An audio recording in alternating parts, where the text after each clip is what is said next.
Halo teman-teman, perkenalkan kami dari kelompok 8A Struktur Baja yang beranggotakan saya Husnaya Nandia.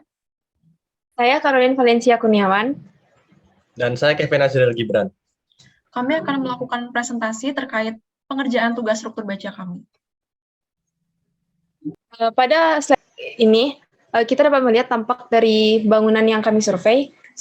Bangunan ini sendiri terbuat dari struktur baja. Lokasi survei pada parkiran baru Raja Wali Sinema di Purwokerto. Di sini merupakan tampak depan dari bangunan dan sebelah kanan ini merupakan tampak samping dari bangunan. Nah, pada gambar ini kita juga dapat melihat sambungan antara kolom dan balok dari bangunan ini. Berikut merupakan denah lokasi dari bangunan yang kami tinjau dengan tributary areanya sebesar 400. Untuk jarak kolom sendiri pada vertikal ini sebesar 560 cm dan pada arah horizontal sebesar 400 cm. Nah, berikut merupakan gambar potongan portal yang kami tinjau. Pada bangunan ini menggunakan profil baja H250 dikali 250 dengan tinggi tiap lantai itu yang berbeda. Tinggi tiap lantai pada lantai 1 sebesar 4 meter dan tinggi lantai 2 yaitu sebesar 3 meter. Kemudian kami melanjutkannya melakukan pemodelan di SAP dari bangunan yang kami survei. Selanjutnya, dari pemodelan tadi, kami juga menghitung perhitungan pembebanan. Pembebanan sendiri ada 3, yaitu ada komponen beban mati atau dead load, dan juga ada komponen beban mati tambahan atau additional dead load, atau disingkat dengan ADL, dan juga komponen beban hidup atau lift load. Nah, komponen beban mati yang diperhitungkan di sini yaitu ada kolom dan juga balok. Kita harus mengetahui terlebih dahulu profil baja dari kolom dan balok. Di sini, kolom dan balok menggunakan profil baja H250 dikali 250. Kemudian kita mencari tahu berapa berat jenis bajanya yang ada di pasaran, yaitu sebesar 78,5 kN per meter kubik. Nah, luas penampang ini kita dapat melihat dari SNI dari profil baja H, di mana untuk profil baja H 250 kali 250 luas penampangnya 0,009143 meter persegi, dan panjang kolom ini berarti kita asumsikan sama dengan tinggi lantai. Berarti untuk tinggi lantai 1, 4 meter, dan jumlah kolomnya yaitu ada 3 buah. Lalu untuk beban kolom ini, kita mengalihkan gamma dikali A dengan dikali LK dan juga dikali N. Nah, selanjutnya untuk balok lantai 1, di mana juga menggunakan profil baja yang sama, yaitu H250 dikali 250. Berat jenis gamma yaitu sebesar 78,5, luas penampangnya sama dengan luas penampang pada kolom. Kemudian jumlah balok di sini juga kita hitungkan sebesar 2, dengan bentang portal masing-masing balok sebesar 5,6 meter. Lalu kita hitung untuk beban merata balok, karena kita meninjau portal ini secara 2 dimensi. Jadi kita harus mencari dulu berapa beban merata yang diberikan pada balok lantai 1. Nah, ini kemudian kita mengkalikan dari gamma dan dikalikan dengan A. Untuk beban balok, kemudian kita menjumlahkannya kita mengkalikannya dari beban merata balok dengan jumlah balok dan juga bentang portal. Diperoleh nilainya 8,03855256 kN. Nah, perhitungan ini juga kita lakukan pada beban di lantai 2, di mana kolom hampir sama dengan lantai 1, cuma pada kolom lantai 2 karena tinggi lantainya 3 meter, berarti beban kolomnya akan lebih kecil. Untuk balok lantai 2, perhitungannya sama dengan beban balok pada lantai 1. Nah, selanjutnya kita menghitung komponen beban mati tambahan atau additional dead load. Nah, ADL yang kami perhitungkan untuk beban lantai 1 ini ada untuk beban lantai 1 berarti terdapat plat lantai, ada spesi dan juga keramik. Berarti kita juga harus mengetahui berapa berat jenis beton, berapa berat jenis spesi dan juga berat jenis keramiknya. Kemudian kita juga harus mengetahui berapa lebar tributary area. Kemudian kita memperhitungkan beban mati plat di mana ini berupa gaya distribusi. Dan kemudian kita juga menghitung beban mati plat lantainya dengan sehingga diperoleh berapa dari distribusi tadi kita peroleh satu beban yang terpusatnya. Nah, kemudian pada setiap bangunan pastinya memiliki komponen MEP juga, berarti kita harus menghitungkan MEP ini sebagai beban mati tambahan. Dengan asumsi beban mati MEP ini sebesar 1,5 kN per meter persegi. Dengan lebar tributary area 4 meter, jumlah balok yang diketahui, bentang portal juga diketahui. Kemudian kita melakukan perhitungannya beban mati ini dengan memperkalikan beban mati MEP dikalikan dengan lebar tributary areanya. Lalu kita juga menghitung total beban dari ADL, di mana penjumlahan dari beban lantai 1 dan juga beban mati MEP di lantai 1. Nah, untuk beban lantai 2 sendiri, di mana kita memperhitungkan atap sebagai ADL-nya. Nah, untuk berat atap ini kami akan menggunakan atapnya berupa seng, kemudian kami mencari tahu berapa gamma dari beban atap ini. Nah, kami memperolehnya dari SNI 1727/2020, lalu dihitung lebar tributary areanya, kemudian diperoleh beban mati atapnya. Lalu beban lantai 2 ini juga kita memperhitungkan beban MEP, di mana perhitungannya juga kurang lebih sama dengan pada beban lantai 1. Nah, untuk komponen beban hidup atau LL, bangunan yang kami survei ini memiliki fungsi pada lantai 1 sebagai parkiran dan pada lantai 2 sebagai restoran. Nah, ketika kita meninjau untuk beban life load dari beban lantai 1, pastinya beban lantai 1 ini akan mendukung beban yang berada di lantai 2. Berarti untuk beban lantai 1 itu kita hitungnya berarti fungsi bangunan yang berada di lantai 2, yaitu berfungsi sebagai restoran. Nah, menurut SNI 1727/2020, beban hidup untuk restoran yaitu sebesar 4,79 kN per meter persegi. Lalu kita mengetahui juga lebar tributary areanya sebesar 4 meter, lalu dicari berapa beban distribusi bebannya dari beban hidup ini. Kemudian dihitung juga berapa beban hidup untuk satuan kilonewtonnya. Nah, untuk beban lantai 2 sendiri ini atap juga diperhitungkan sebagai life load. Nah, menurut SNI beban hidup untuk atap sendiri sebesar 0,96, kemudian kita menghitungkan beban hidupnya berapa. Nah, pastinya juga kita harus mempertimbangkan komponen dari beban gempa. Nah, untuk beban gempa ini kita menggunakan faktor pengali di mana lantai 1 sebesar 0,1 dikali dengan G-nya, dan lantai 2 faktor pengalinya itu sebesar 0,15. Nah, G ini kita dapat dari konfigurasi massa total dari 1D ditambah dengan 1 ADL ditambah dengan 0,25 L. Kemudian kita peroleh beban lateral, berarti untuk beban lateral di lantai 1 berarti 0,1 dikali dengan 296 ini, dan untuk lantai 2 0,15 dikali dengan 98,722. Lalu diperoleh hasilnya berapa beban lateralnya. Nah, selanjutnya kita juga menghitung konfigurasi beban dari untuk mengetahui berapa selisih yang kita analisis manual dengan selisih yang kita gunakan dari analisis yang kita gunakan dengan SAP. Nah, massa total dari analisis manual kita sebesar 394. Lalu untuk di SAP sendiri, kita memperoleh hasilnya sebesar 394,39. Kemudian dihitung selisihnya, yaitu selisih dari massa total dengan massa di SAP, kemudian dibagi dengan massa totalnya yang dari manual. Diperoleh selisihnya sebesar 0,13%. Berarti errornya cukup kecil. Nah, berikut merupakan gambaran dari pembebanan yang kami lakukan di pemodelan SAP. Yang di sebelah kiri merupakan untuk ADL dengan gaya distribusi pada balok untuk lantai 1 itu sebesar 20,16 kN per meter, untuk lantai 2 6,56 kN per meter, untuk live load sendiri sebesar 19,16 untuk lantai 1 dan 3,84 untuk di lantai 2. Nah, untuk beban gempa sendiri kita mengasumsikannya berupa gaya lateral yang bekerja pada sisi kiri dari bangunan.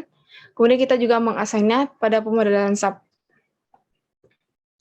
Nah, berikut merupakan gambaran BMD dan juga gaya aksial dari konfigurasi beban yang kita lakukan. Pada sebelah kiri BMD, sebelah kanan ada gaya aksial untuk konfigurasi beban 1,2 DL plus ADL plus 1,6 LL. Nah, selanjutnya untuk konfigurasi beban 1,2 DL plus 1 ADL plus 1,2 ADL plus 1E, berikut merupakan gambar BMD dan juga gaya aksialnya. Selanjutnya untuk 1,4 LL, berikut merupakan gambar BMD di sebelah kiri dan juga gambar gaya aksialnya di sebelah kanan. Nah, setelah kita melakukan pemodelan di SAP, kita juga harus meninjau apakah struktur bangunan yang kita survei ini aman atau tidak. Kita menggunakan steel design ini pada fitur pada SAP. Kemudian di sini terlihat struktur ini terdapat warna biru dan juga kuning. Berarti struktur yang kami tinjau ini merupakan struktur yang aman. Karena PM ratio-nya kecil dari 1.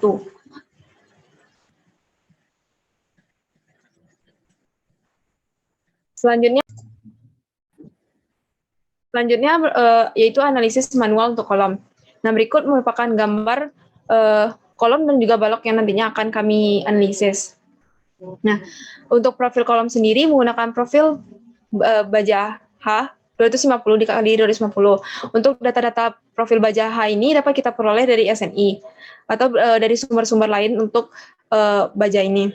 Nah, selanjutnya untuk mutu baja yang kami gunakan itu mutu baja BJ37 dengan FY sebesar 240 MPa, FU sebesar 370 MPa, modulus elastisitas 200.000 MPa, G 80.000 MPa, dan CW ini dapat kita cari dengan mengalihkan momen inersia Y dikali dengan H0 kuadrat dibagi dengan 4, di mana H0 ini merupakan pengurangan dari H dikurang dengan tebal sayapnya.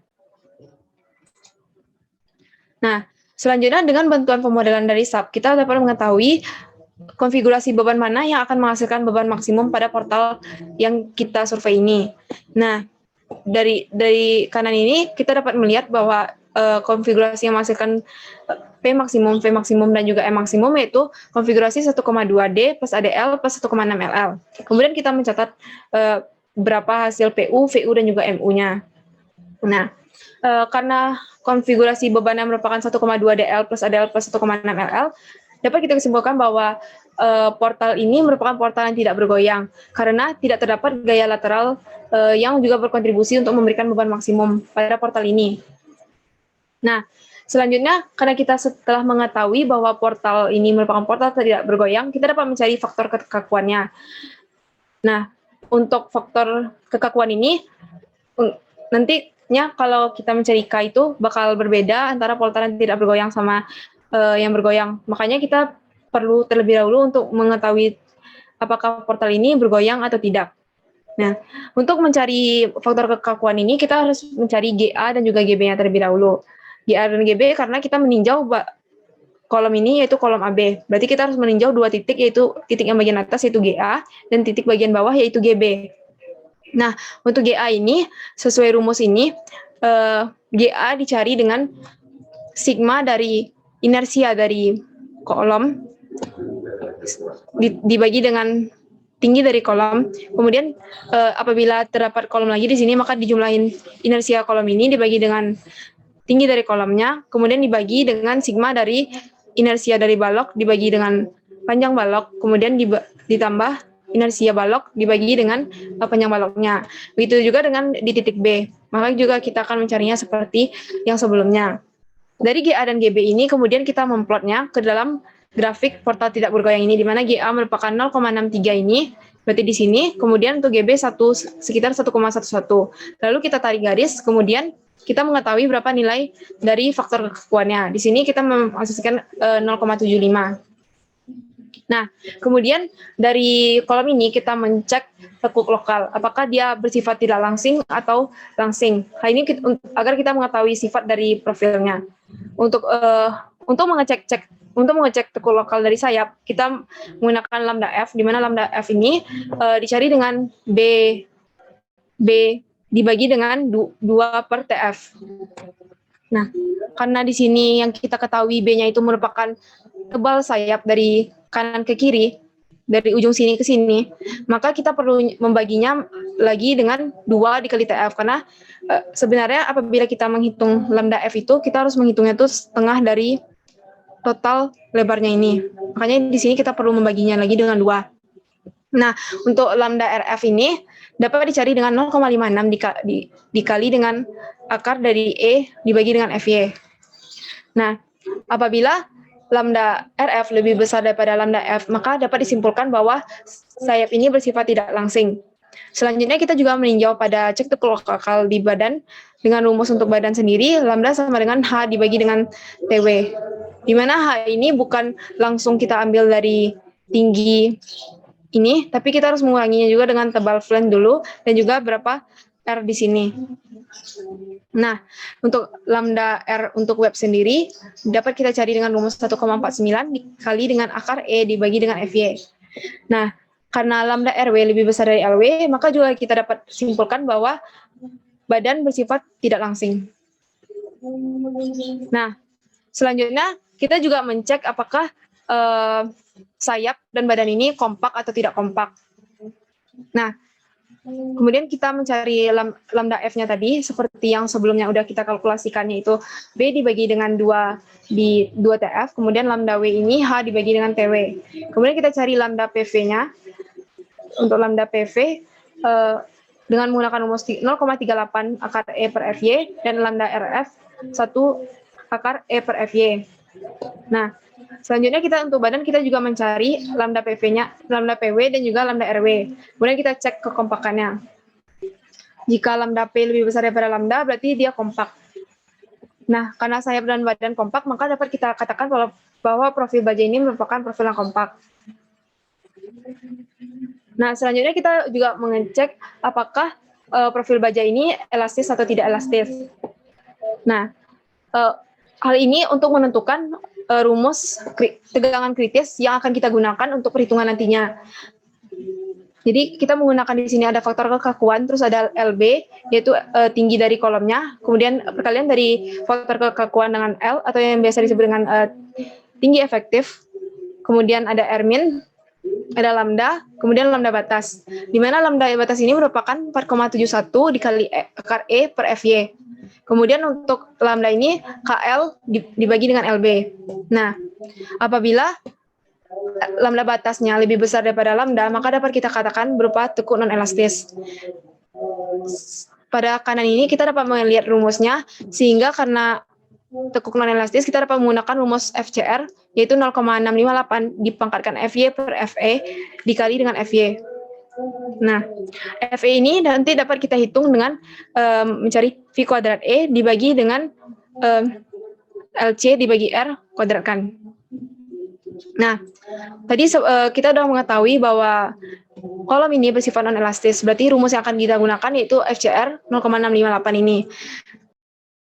Nah, selanjutnya kita menghitung kuat tekan nominal, di mana ada faktor reduksi sebesar 0,9, kemudian kita juga mencari berapa tegangan yang disebabkan oleh leleh dan juga kritis, kemudian kita membandingkannya nantinya. Nah, tegangan untuk leleh sendiri berarti kita harus mengkalikan berapa gaya kritis, kemudian dikalikan dengan luas penampangnya, diperoleh 2026,26 ini. Kemudian untuk akibat torsi, kita juga mengalikan FCR dari torsi, kemudian dikalikan dengan faktor reduksinya, itu 0,9. Nah, kemudian kita memperoleh hasilnya itu ada 1823 dan juga 1830. Kita menggunakan yang minimum sebagai batas kritisnya. Berarti kita gunakan PN-nya itu 1823. Kemudian kita bandingkan dengan PN yang kita peroleh dari pemodelan di SAP, yaitu sebesar 1735. Yang kanan ini 1735,907. Karena pada pemodelan SAP sendiri 1735 ini yang lebih kecil. Kemudian diperoleh errornya sebesar 4,81%. Nah, kemudian kita juga menghitung untuk momennya, untuk lenturnya, yaitu lenturnya sendiri juga disebabkan oleh dua, yaitu pertama ada leleh dan juga akibat tekuk torsi lateral. Kemudian kita yang menghitung untuk leleh sendiri dengan rumus MN sama dengan MP, berarti FY dikali dengan ZX diperoleh 224,856. Kemudian menghitung tekuk torsi lateralnya diperoleh LB-nya 3000. Kemudian LP ini, kita dapat menghitung LP dengan rumus 1,76 dikali RY akar E per FY. Kemudian SX udah kita ketahui dari profil bajanya. H0 juga tadi udah kita perhitungkan dari H dikurang dengan TF. Kemudian J ini untuk torsionalnya. RTS dapat kita hitung dengan rumus akar dari I H0 per 2 SX. Kemudian momen ini dapat kita cari dari SAP sendiri.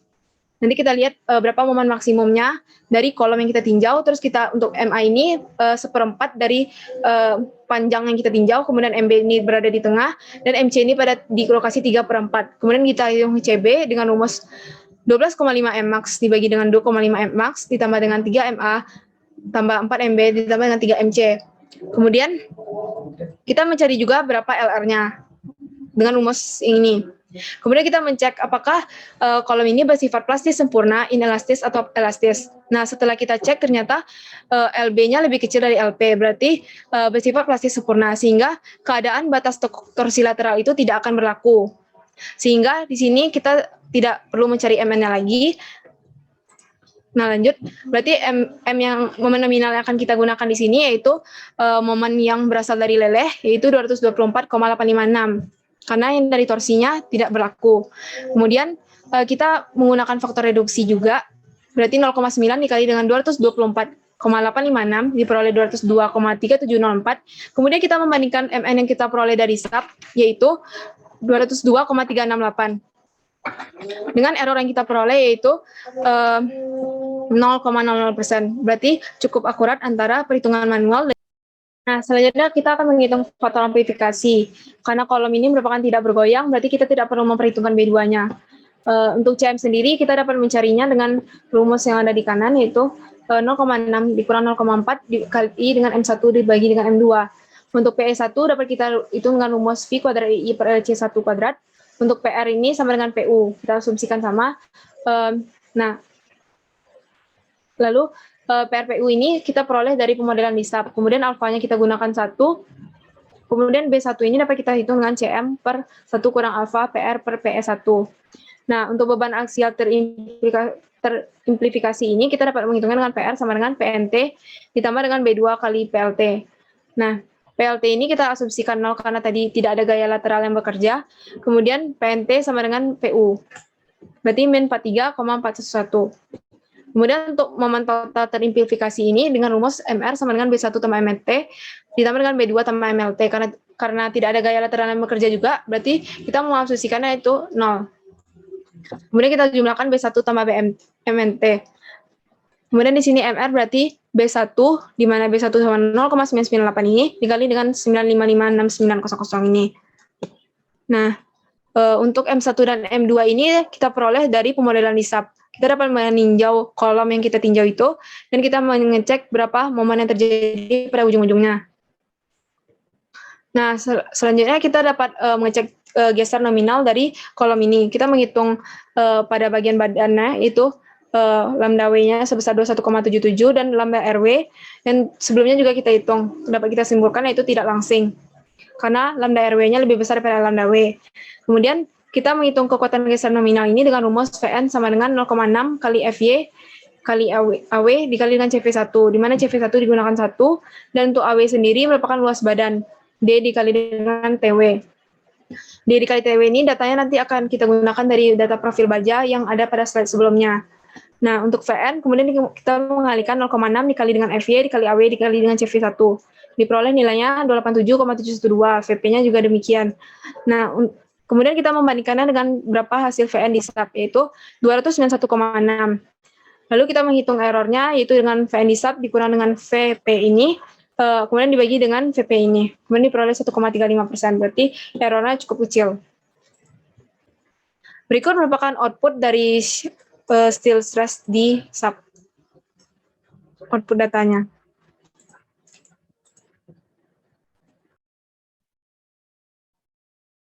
Oke, selanjutnya saya akan menjelaskan tentang analisis manual balok. Oke, yang pertama, balok yang akan kami tinjau itu dari titik B sampai E atau yang kami beri persegi panjang berwarna merah ini. Selanjutnya untuk spesifikasi profil balok dan mutu baja, kami menggunakan SNI 031729-2002 sebagai dasar panduan. Kecuali untuk IX dan IY, kami menggunakan SAP untuk mempermudah dan memperakurat hitungan. Sedangkan lainnya seperti AG, SX, XJ, ZX, ZY, dan J, kami menggunakan hitungan manual melalui Excel. Selanjutnya untuk mutu baja, sama kami menggunakan SNI 031729-2002. Lalu untuk cek terhadap bentur, kami menggunakan bantuan SAP 2000. Dari sini kita dapat hasil berupa dislodge, shear, moment, dan deflection. Selanjutnya cek tekuk lokal. Oke, untuk cek tekuk lokal di sini berdasarkan SNI 1729-2020, di mana untuk lambda F sendiri, kami menggunakan rumus lambda sama dengan BF per 2TF, lalu lambda PF kami menggunakan rumus 0,38 akar E per FY, lalu lambda RF kami menggunakan rumus 1 akar E per FY. Dari hasil yang didapatkan, dapat kami simpulkan kalau ini termasuk kompak. Lalu untuk lambda wave, kami menggunakan rumus lambda sama dengan H per TW. Untuk lambda PW, kami menggunakan rumus 3,76 akar E per FY, dan lambda RW, kami menggunakan rumus 5,7 akar E per FY. Karena lambda W lebih kecil dibandingkan lambda RW, sama seperti lambda F lebih kecil daripada lambda RF, maka termasuk kompak. Nah, karena penampang kompak, kami menggunakan untuk mencari MN, kami menggunakan rumus ZX sama dengan MN sama dengan ZX dikalikan FY, sehingga didapat MN senilai 224,856 kN/meter. Selanjutnya untuk cek lateral torsional buckling atau cek LTB, pertama berdasarkan rumus-rumus yang di samping kanan ini, seperti contoh untuk menghitung LP kami menggunakan rumus LP sama dengan 1,76 area akar E per FY, lalu untuk RTS kami menggunakan akar dari IY dikali H0 per 2SX, lalu untuk CB kami mencari CB melalui perhitungan momen. Untuk FCR sendiri rumus yang ini atau di mana FCR sebagai tegangan kritis. Lalu untuk LR kami menggunakan rumus ini. Nah, karena LB atau panjang balok kami lebih besar dibandingkan LP, tapi LB lebih kecil dibandingkan LR, maka dapat kami simpulkan kalau balok kami termasuk inelastis. Lalu untuk perhitungan MN, kami menggunakan dua cara dua rumus, yaitu rumus B dan rumus C, di mana perbedaan dua rumus tersebut pada kondisi LB. Lalu dari dua rumus tersebut, kami pakai hasil MN yang paling kecil untuk dibandingkan dengan MN SAP senilai 202,368 dan kami dapatkan error sebesar 0,368%. Selanjutnya untuk cek terhadap geser, pertama-tama kita cek kelangsingan badan suatu balok tersebut. Untuk pertama kita menggunakan rumus lambda W sama dengan H per TW dan lambda RW sama dengan 5,7 akar E per FY. Nah, karena lambda RW yang didapatkan lebih kecil dibandingkan lambda RW, maka balok tersebut termasuk non-langsing. Selanjutnya di sebelah kiri sini ada flowchart untuk cek terhadap geser. Untuk rumus-rumus yang digunakan yaitu ada 3, AW sama dengan A dikalikan TW, VN sama dengan 0,6 kali FY kali AW dikalikan CV, dan FVP sama dengan 0,9 dikali VN. Dari hasil didapat, kami mendapatkan AW sebesar 2.250, VN 324, dan VP sama dengan 291,6. Di mana VP SAP, seperti yang terdapat di bawah, sebesar 291,6, sama seperti VP yang kami dapatkan melalui perhitungan Excel, sehingga error yang didapatkan sebesar 0%. Selanjutnya, terakhir untuk cek terhadap landutan dengan kombinasi ASD. Kami di sini menggunakan SNI 1729 tahun 2002 tentang batas landutan maksimum. Dapat dilihat, seperti yang kami gunakan persegi panjang berwarna merah, kami menggunakan balok pemikul dinding atau finish yang getas dengan beban tetap, yaitu dengan rumus L per 360. Karena L atau panjang balok yang kami gunakan sebesar 5,6 meter, maka untuk perhitungan Y izin, yaitu 5,6 dibagi 360. Dan didapatkan Y izin sebesar 0,015556 meter. Lalu dari SAP 2000 kami mendapatkan defleksi sebesar 0,00825. Nah, karena Y izin lebih besar dibandingkan Y max, maka dapat kita simpulkan kalau balok yang kami tinjau dapat kita nyatakan aman.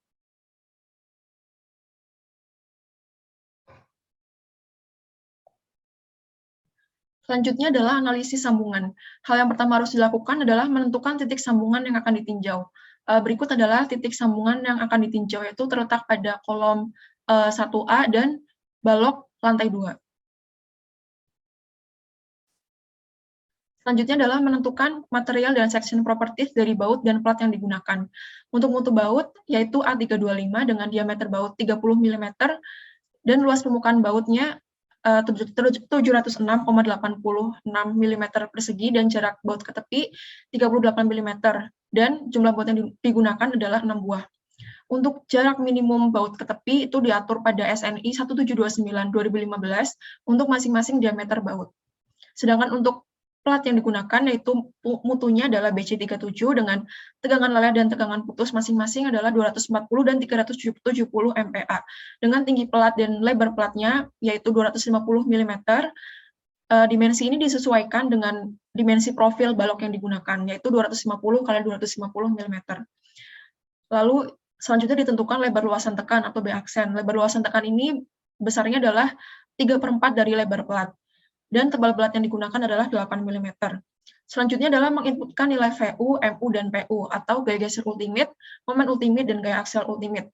Nilai-nilai ini didapatkan dari analisis SAP, yaitu di mana nilai-nilai VU, MU, dan PU ini merupakan gaya-gaya dalam dari balok yang ditinjau. Selanjutnya adalah menentukan letak garis netral atau X. Garis netral adalah garis perbatasan antara daerah tekan dan daerah tarik. Hal yang pertama harus dilakukan adalah mencari nilai S dan delta. S adalah jarak antar pusat baut. Jarak minimum antar pusat baut ini diatur pada SNI 1729/2015, di mana nilainya yaitu tidak boleh kurang dari 2/3 dari D atau diameter baut yang digunakan. Sedangkan lebar luasan tarik atau delta dicari menggunakan rumus di samping. Setelah didapatkan S dan delta, lalu dapat ditentukan nilai X atau letak garis netralnya menggunakan rumus di samping ini. Selanjutnya adalah menentukan tegangan lentur yang terjadi. Hal yang pertama harus dilakukan adalah mencari nilai sigma 1 dan sigma 3, di mana dengan cara mensubstitusikan persamaan sigma 3 ini terhadap ke dalam persamaan MU yang di kanan ini. Setelah mensubstitusikan persamaan sigma 3 ini, maka akan didapatkan nilai sigma 1 dengan cara Golsik untuk nilai MU. Setelah didapatkan sigma 1, lalu dapat dicari nilai sigma 3. Selanjutnya adalah menentukan nilai tegangan putus yang digunakan. Tegangan putus yang digunakan adalah nilai tegangan putus yang terkecil antara nilai tegangan putus yang dimiliki oleh baut dan plat. Namun karena tegangan putus baut dan plat yaitu sama, 370 MPa, maka nilai Fu yang digunakan pun yaitu 370 MPa. Selanjutnya adalah menentukan gaya tarik maksimum baut. Hal yang pertama harus dilakukan adalah mencari nilai sigma 2. Sigma 2 ini dicari menggunakan rumus di kanan ini. Prinsipnya yaitu dengan kesebangunan segitiga menggunakan diagram tekanan yang sebelumnya. Setelah didapatkan nilai sigma 2, dapat dicari nilai TU atau gaya paling besar yang dipikul oleh baut teratas menggunakan rumus ini. Setelah itu dicari TU1 atau gaya yang dipikul satu baut pada baris teratas. Karena pada satu baris terdapat 2 baut, maka gaya yang dipikul oleh satu baut yaitu nilainya setengah dari TU. Setelah mendapatkan nilai TU dan TU1, dicari nilai TD atau kekuatan tarik rencana satu baut. Nilai yang harus dicari adalah FNT atau kekuatan tarik nominal. Nilai FNT ini sudah tercantum pada SNI 1729/2015 untuk masing-masing mutu baut A325 atau A490, masing-masing sudah tercantum nilai FNT-nya. Lalu setelah didapatkan nilai FNT dan P ini 0,75 merupakan rumus dari LRFD, lalu dapat dicari nilai TD. Setelah TD didapatkan, lalu dicek keamanannya terhadap gaya tarik yang terjadi, di mana nilai TU1 harus kurang dari sama dengan nilai PF kali TN atau TD. Setelah itu dicari pula efisiensi kekuatan tariknya, yaitu dengan membandingkan TU1 dengan TD, dan didapatkan nilai 42,12%. Selanjutnya adalah menentukan gaya geser baut. Yang pertama harus dilakukan adalah mencari nilai VU1 atau gaya geser yang dipikul baut. VU1 dicari dengan rumus ini, yaitu VU yang didapatkan dari analisis pada SAP dibagi dengan jumlah baut, yaitu 6. Didapatkan 5,5 kN.